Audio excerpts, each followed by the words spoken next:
Let's move it down the line. Let's go to the next one. Let's go to the rematch in Pasadena, California. Ohio State and Oregon finally get to match up again. We thought we'd see it maybe in the Big Ten title.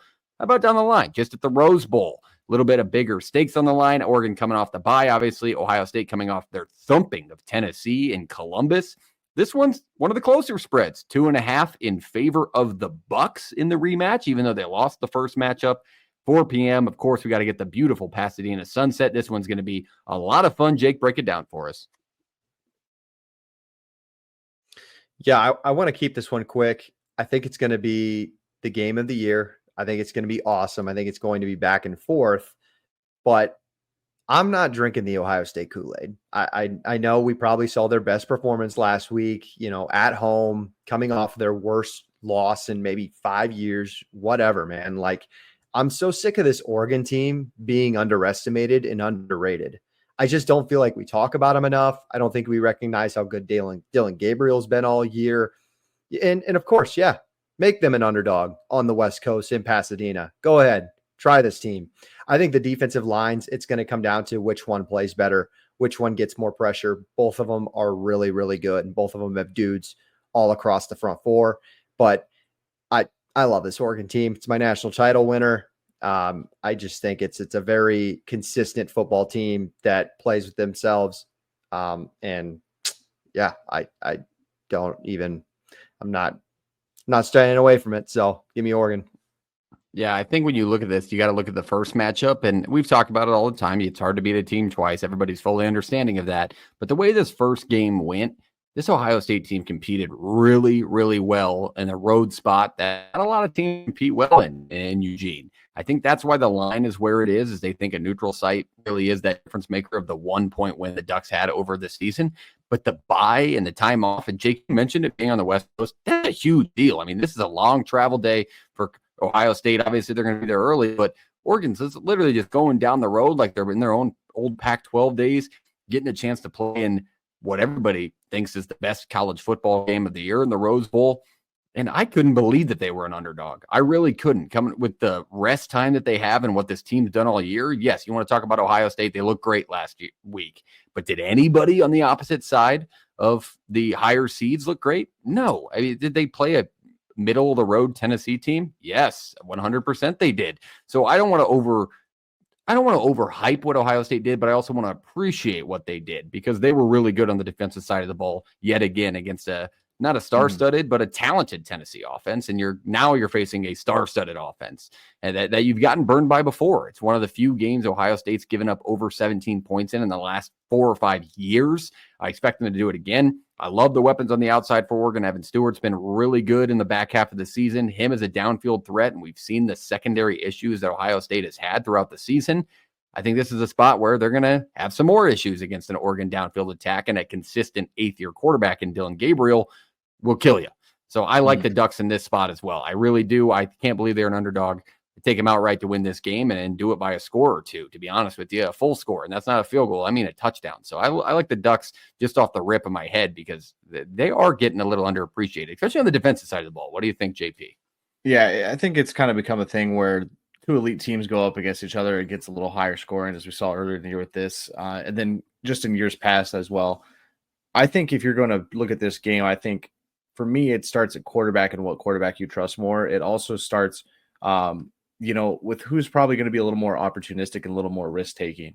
I think Lanning's proven he's a little more of a risk-taker in some ways. I think Dillon Gabriel's proven that he is more consistent and more of a big play threat than Will Howard this year. I also think two of the best, this is 1A, 1B receiving cores, best in the country. Colorado would also be up there. Texas would be up there.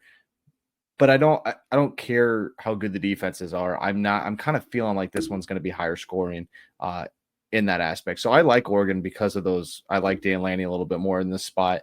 I like Dillon Gabriel a little bit more in this spot.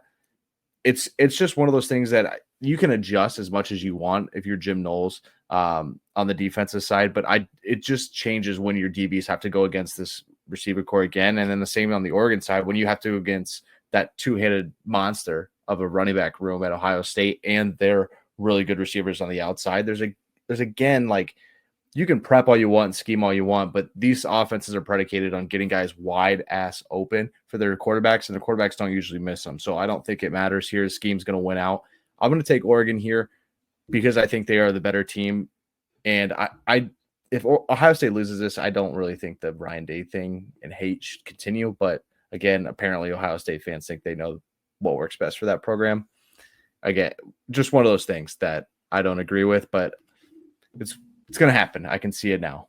Ohio State heartbreak in the college football playoff is not something the college football world has not experienced, by the way. This Oregon team has finally got their in again. You know, they had as good, or I don't want to say as good, but a really good team last year too that they missed out on because they couldn't beat a singular team. They've already beat this team. It's not like that Washington situation where they just felt like they had their number.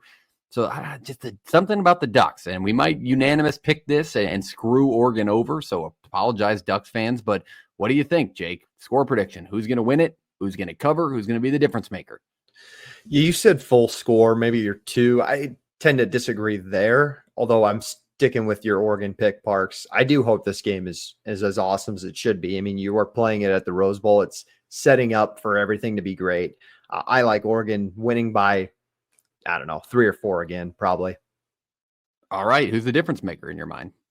It's got to be one of the receivers, whether it's Johnson or Stewart. It's got to be one of those two, because I think they were the only team in college football this year to beat Ohio State over the top on the outside with those explosive plays like they did in Eugene in October. They got to do it again. If those receivers don't make as many plays as they did like they did last time, I do think Ohio State will win this game because Jeremiah Smith can do the exact same thing. All right. I think one of the points I wanted to add in on my breakdown was it's very apparent which quarterbacks have experience. Like a lot of experience comes out in the postseason. And last week, Tennessee struggled with it consistently throughout the game with Nico. And you have the exact opposite in this game. I think that's going to be the difference maker. I think Dillon Gabriel is going to be, and he's going to rush a couple of touchdowns in. I agree with the JP. I think it's going to be a higher scoring game than people realize. I mean, they both put up 30 plus in the first matchup. I think it's going to be around the same mark here. So I like Oregon to win the rematch, go 2-0 against the Bucks this year. 38-35, very similar. 38-31, very similar. Touchdown win for the Ducks to get them to the semifinal. What do you think, JP? 45-42 Ducks. Let's have fun. Little fireworks on top of this sunset. We've seen it in the Rose Bowl. It's not a crazy take at all. I mean, we've seen not really good defenses not look very good, including Ohio State, Penn State's in the past. So it's not. I was going to say USC, Oklahoma, Georgia. Yeah. Are we going to do?